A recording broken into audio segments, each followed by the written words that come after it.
হুমায়ুন কবির নতুন দল প্রকাশ করার পরেই এবার পথশ্রী প্রকল্পের রাস্তা শিলান্যাসের অনুষ্ঠান থেকেও তৃণমূলের আক্রমণের মুখে হুমায়ুন। মসজিদ নিয়ে রাজনীতির অভিযোগে হুমায়ুনকে তোপ তৃণমূল নেত্রীর। যে বক্তব্য সামনে আসতেই তৃণমূলকে কটাক্ষ করেছে বিজেপি, শুরু হয়েছে রাজনৈতিক তরজা। আবার একই মঞ্চ থেকে স্বচ্ছতা রেখে মানুষের পাশে থেকে কাজ করার বার্তা জেলা তৃণমূল সহসভাপতি তথা প্রাক্তন আইপিএসের বিধায়কের আহ্বান, বোম বন্দুক নয়, ব্যালটের জবাব দিন। মাদার হরিশ্চন্দ্রপুরের রশিদাবাদ গ্রাম পঞ্চায়েতের খোসালপুর এলাকায় পথশ্রী প্রকল্পে প্রায় 2,31,00,000 টাকা বরাদ্দকৃত অর্থে রাস্তা নির্মাণের কাজের সূচনা হয়। এদিন শিলান্যাস অনুষ্ঠান উপলক্ষে উপস্থিত ছিলেন স্থানীয় বিধায়ক নিহার রঞ্জন ঘোষ, জেলা তৃণমূলের সহসভাপতি তথা প্রাক্তন আইপিএস প্রসূন ব্যানার্জি, জেলা পরিষদ সদস্য তথা ব্লক তৃণমূল সভানেত্রী মর্জিনা খাতুন। পাশের জেলাতেই নতুন দল ঘোষণা করেছেন সাসপেন্ডেড তৃণমূল বিধায়ক হুমায়ুন কবির। পার্শ্ববর্তী মালদাতেও তার প্রভাব পড়তে পারে, কার্যত সেই কথা মাথায় রেখেই এদিন মঞ্চ থেকে হুমায়ুনকে নিশানা করেন মর্জিনা। তিনি বলেন, মসজিদ আবেগের বিষয়, বাবরি মসজিদ নিয়ে কোনো আপত্তি নেই, কিন্তু মসজিদ দেখিয়ে রাজনীতি করছে হুমায়ুন, আর সেই রাজনীতি বিজেপিকে সুবিধা করে দিচ্ছে।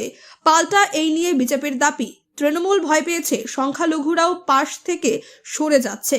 এদিন মঞ্চ থেকে আবার বিধায়ক নিহার ঘোষ আহ্বান করেন, বিজেপির চক্রান্ত রুখতে বোম বন্দুক নয়, ব্যালটের জবাব দিতে হবে। প্রাক্তন আইপিএস প্রসূনের বার্তা, স্বচ্ছতা এবং সক্রিয়তার সঙ্গে মানুষের পাশে থেকে কাজ করতে হবে। যদিও বিজেপির অভিযোগ, ভোটের আগে রাস্তার নামে মানুষকে বোকা বানিয়ে নির্বাচনের খরচ তুলে নিচ্ছে তৃণমূল নেতারা। সব মিলিয়ে শুরু হয়েছে রাজনৈতিক চাপানোতর। আজকে রশিদাবাদ অঞ্চলে পথশ্রী রাস্তা ছিল, সেই রাস্তার উদ্বোধন করতে এসেছিলাম। মঞ্চ থেকে বলতে দেখা গেল যে বোমা পিস্তল নিয়ে আপনাদেরকে নামতে বলবো না, মানে কর্মীদেরকে মানে কি বুঝাতে চাইলেন এটা? না, এটা বললাম যে আমরা গণতন্ত্রে বিশ্বাসী। মমতা বন্দ্যোপাধ্যায়ের যে আদর্শ নীতি, যেটা আমাদের শিখিয়েছে যে অন্য কেউ যদি অশান্তি করে বা কেউ যদি পশ্চিমবাংলার ধর্মকে নিয়ে বিবাদ তৈরি করে বাংলার মাটিকে রক্তাক্ত করার চেষ্টা করে, তার বিরুদ্ধে বোমা পিস্তল নিয়ে নামার জন্য আমাদের তৃণমূল কর্মীদের কোনোদিনই আমরা অনুরোধ করব না বা বলবো না।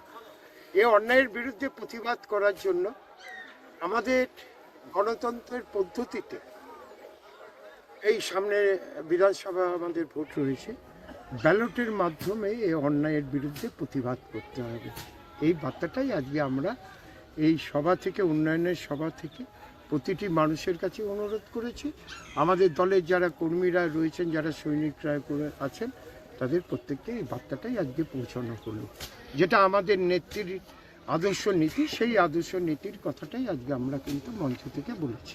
আচ্ছা, খেলা তো অলরেডি হয়েই আছে, গতবারের তুলনায়। আমরা সবসময় একটা কথাই বলি যে স্বচ্ছতার সাথে কাজ হচ্ছে এবং হবে, কাজ স্বচ্ছভাবেই হচ্ছে, আগামী দিনে সেই স্বচ্ছতা বজায় থাকবে।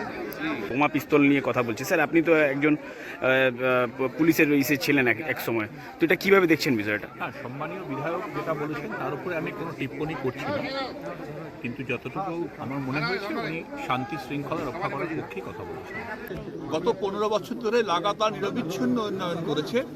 কেন্দ্রের বঞ্চনাকে একদম মানে কি বলবো, তাকে তার বোঝাকে মাথায় নিয়েও সেই এক্সট্রা বার্ডেনটা যে কেন্দ্রীয় বঞ্চনা চলছে, আমাদের সাংসদদের অত্যাচার করা হচ্ছে, তার হকের টাকা চাইতে গেলে বাংলার ওপর অত্যাচার হচ্ছে, বাংলা ভাষা বলার অত্যাচার হচ্ছে, এত প্রতিকূলতার মধ্যেও একটা সরকার কনসিস্টেন্টলি পারফর্ম করেছে।